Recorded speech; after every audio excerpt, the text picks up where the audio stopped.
It wasn't the heat that woke me that morning. It was the sound of running water. At first, I thought maybe the old irrigation timer had kicked in early.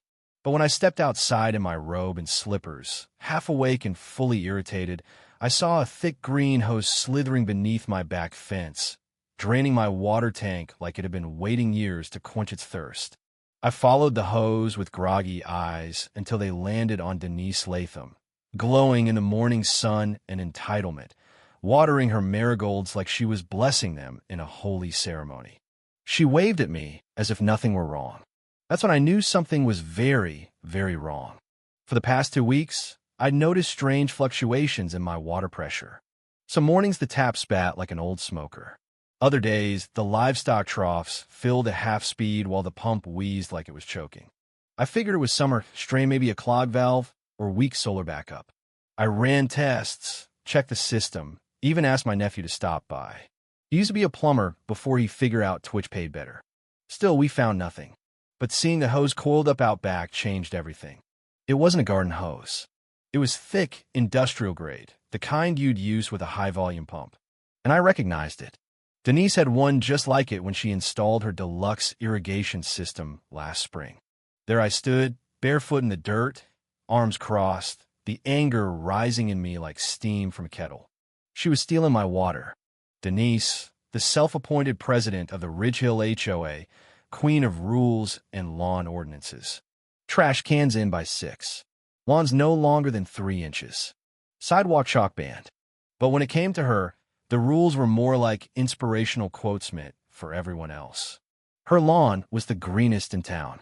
Her hydrangeas could have won contests. Her fountain never stopped. And now I knew why. That afternoon, I walked the property line, following the hose back through a hole in the fence that hadn't been there before. No leaks, no damage, just a seamless siphon. She wasn't borrowing a splash. She was diverting gallons. The next morning, I set a trap. A trail cam disguised in a hollowed birdhouse near the junction. Motion activated. It lit up that night. The footage showed her handyman, a sweaty guy who looked like he'd rather be anywhere else, slinking across her backyard with a pipe wrench in hand and a flashlight in his mouth. He bypassed an old lock I'd forgotten was still there, installed a splitter, and fed the hose directly into her setup. 10 nights straight. That's how long the recordings went back. Every time I was asleep or at the town council meetings, she was operating her own private utility line off my tank. I confronted her the next afternoon, calm as a summer breeze, holding a flash drive. She answered the door, looking like she'd been yanked out of a magazine, shoot gone wrong, hair frazzled, hose in hand. I told her plainly about the hose and how I'd appreciate it if she'd stop. She laughed, said it must be some neighborhood plumbing mix-up, and suggested I take it up with the HOA. That's when things got interesting. The next day, I got a formal email from the HOA fining me for making unsubstantiated claims and disrupting community harmony. Denise had weaponized her position, twisting rules like vines around a fence. It wasn't just a petty feud now. It was personal. I went to the hardware store and picked up a few tools, a high-pressure cutoff valve, a new regulator, and a handmade sign reading private water supply monitored. Then I called an old friend, Ed Rickman, from County Utilities. Years ago, I helped patch his barn after a storm, and he owed me one. I asked him a simple question: who owns the utility line beneath our lots? Ed pulled the records.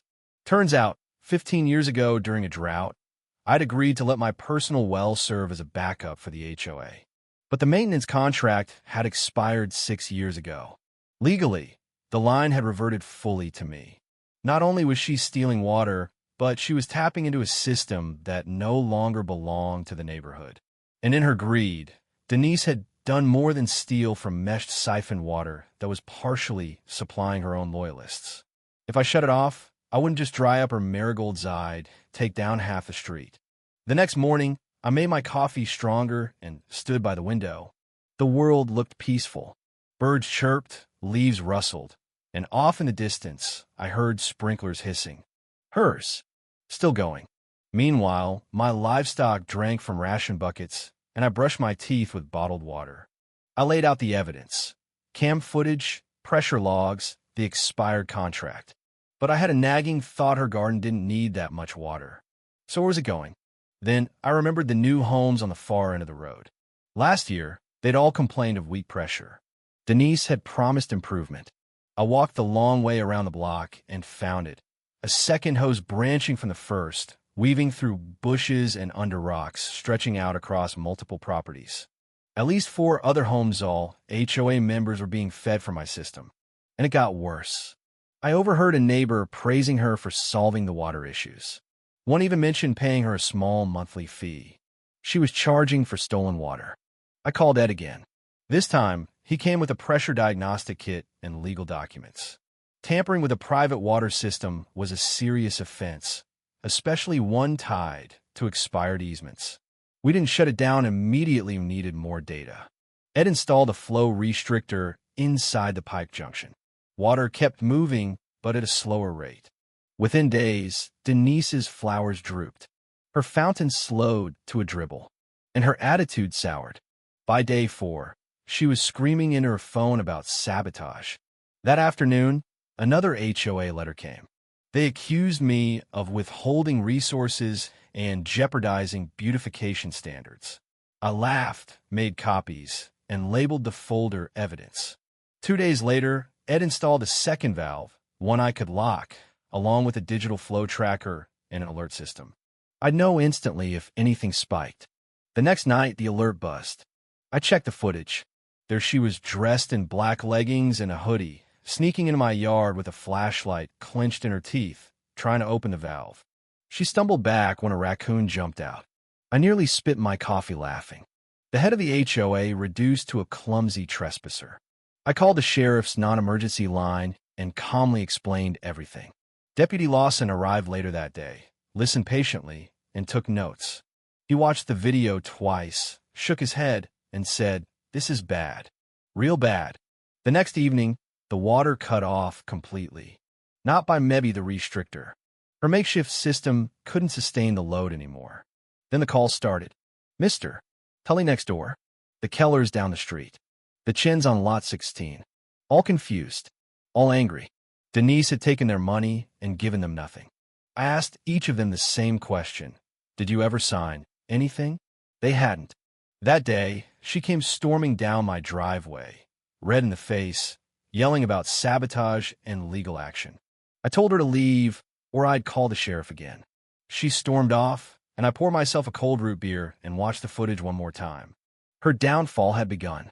Soon after, I received a letter, this time not a threat, but an invitation to an emergency HOA meeting. At the meeting, Denise tried to hold court, dressed like a politician on a press tour. She started with a long speech.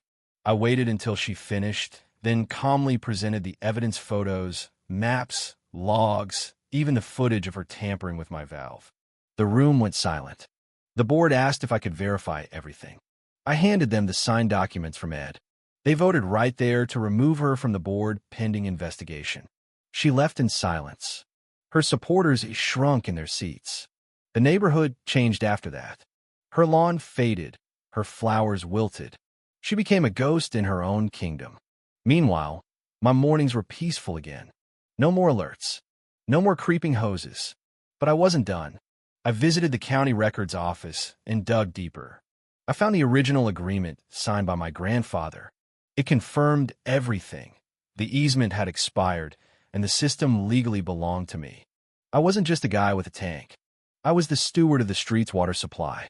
I had a sign custom-made and posted it at the valve box, private water supply.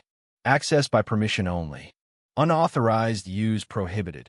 The message was clear. One by one, neighbors came to talk. Some apologized. Some asked if they could pay for access. I said no. Not unless the HOA came clean and made things right. Eventually, a new board chair, Gloria Howard, a retired school principal, reached out. She listened carefully. We sat near my tank and drafted a proper agreement. Contracts, flow logs, payment systems, and community reinvestment. No more secret deals. The system stabilized. I requested that part of the funds be used to build a community garden and update irrigation methods. And when it was all running, the same people who once blindly followed Denise now knelt in the soil, planting seeds and pulling weeds together. Denise walked by one morning, head lowered, and said quietly, "I'm sorry. I went too far." I nodded. It's not about me anymore. It's about fixing what's broken. The neighborhood healed. The county recognized the system as a model for rural sustainability. I was even asked to speak at a local forum. I kept it simple. Power isn't a sword, it's a scale. It has to be balanced. I added one last sign to the tank. Smaller, quieter, shared with permission. And just like that, peace settled over the neighborhood. The hoses were gone. The water flowed. The past remained, but only as a reminder. That respect, not control, was the true foundation beneath our feet and the water beneath our homes.